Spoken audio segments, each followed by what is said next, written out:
sahabat pelita peradaban. Setiap makhluk yang bernyawa pasti akan melewati sakaratul maut, yaitu proses meninggalnya makhluk hidup. Peristiwa ini juga dialami oleh baginda Rasulullah saat didatangi oleh malaikat maut yang mengabarkan hendak mencabut nyawa beliau. Imam Ghazali pernah mengatakan bahwa sakaratul maut adalah ungkapan rasa sakit yang menyerang inti jiwa dan menjalar ke seluruh bagian jiwa, sehingga tiada satupun bagian jiwa yang terbebas dari rasa sakit tersebut. Ada sejumlah riwayat yang mengisahkan tentang kebiasaan malaikat maut meminta izin masuk rumah untuk menemui para nabi sebelum mencabut nyawanya. Salah satunya adalah meminta izin kepada Rasulullah. Ada yang menyebut, ketika itu Rasulullah sedang bersama Aisyah, ada pula yang menyebut beliau bersama Ali bin Abi Thalib di ujung ajalnya.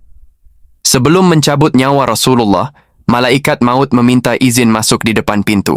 Lalu malaikat Jibril berkata, "Wahai Muhammad, itu malaikat maut. Ia meminta izin masuk menemuimu. Ia tidak pernah meminta izin masuk kepada manusia sebelumnya.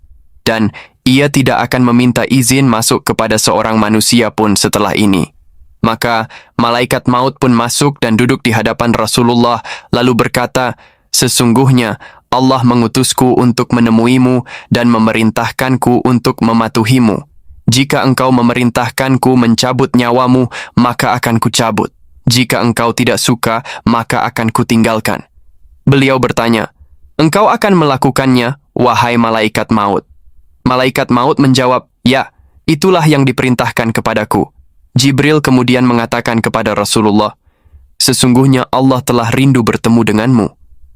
Rasulullah pun bersabda, "Segera lakukanlah apa yang diperintahkan kepadamu."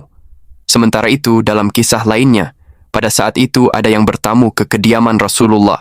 Akan tapi Fatimah putri Rasulullah tidak mengetahui siapa tamu tersebut.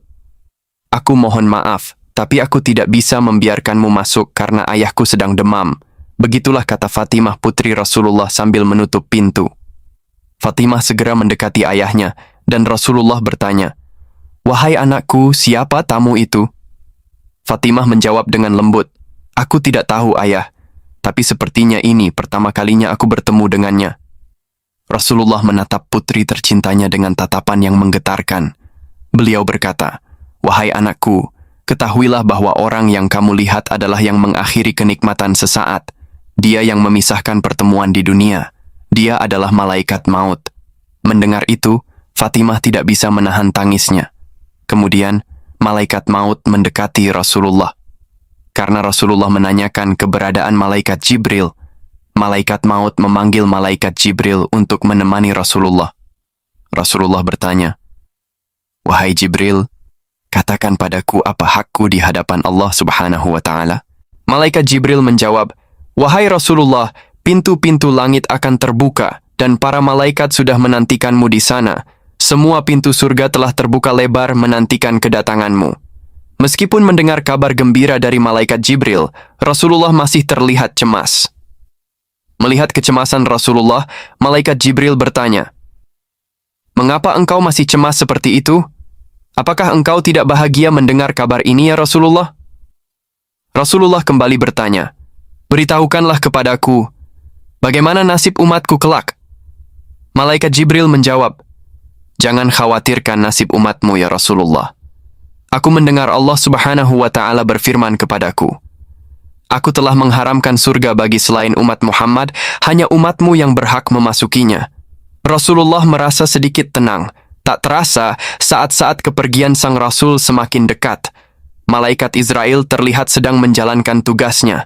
Perlahan-lahan, ruh Rasulullah diambil. Tubuh Rasulullah basah karena keringat, urat-uratnya tampak tegang.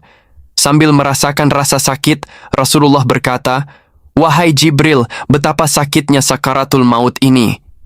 Melihat Rasulullah dalam kesakitan, malaikat Jibril hanya bisa memalingkan wajahnya. Ia tidak tega melihat Rasulullah dalam penderitaan seperti itu. "Wahai malaikat Jibril, apakah engkau merasa jijik melihatku sehingga kau memalingkan wajahmu?" tanya Rasulullah. Malaikat Jibril menjawab, "Siapakah yang akan tega melihat kekasih Allah menghadapi ajalnya?" sahabat pelita peradaban, hingga di saat menjelang akhir hayatnya, sang penghulu Rasul itu tetap memikirkan nasib umatnya. Bahkan ketika merasakan dahsyatnya rasa sakit sakaratul maut, Rasulullah masih sempat berdoa untuk keselamatan umatnya. Ya Allah, dahsyat sekali maut ini. Timpakan saja semua siksa maut ini kepadaku. Jangan timpakan kepada umatku. Begitulah doa Rasulullah. Tubuh Rasulullah semakin dingin. Bibirnya bergetar seolah ingin mengucapkan sesuatu. Ali bin Abi Thalib mendekati beliau dan Rasulullah berbisik, "Jagalah salat dan peliharalah orang-orang lemah di antara kalian." Tangisan terdengar di sekeliling dan Fatimah menutup wajahnya dengan tangannya. Ali bin Abi Thalib mendekatkan telinganya ke bibir Rasulullah dan beliau berbisik, "Ummati, ummati, ummati." Berarti umatku, umatku, umatku, sebanyak 3 kali. Begitulah cintanya Rasulullah kepada umatnya hingga terus diingatnya sampai menjelang ajalnya. Akhirnya sejarah mencatat, pada Senin 12 Rabiul Awal tahun 11 Hijriah, Rasulullah wafat meninggalkan dunia untuk menjumpai Sang Khalik, Allah pencipta semesta alam. Duka itu menyelimuti umat Islam di Madinah hingga kesedihan mendalam bagi para sahabat seperti Umar bin Khattab dan Abu Bakar Ash-Shiddiq.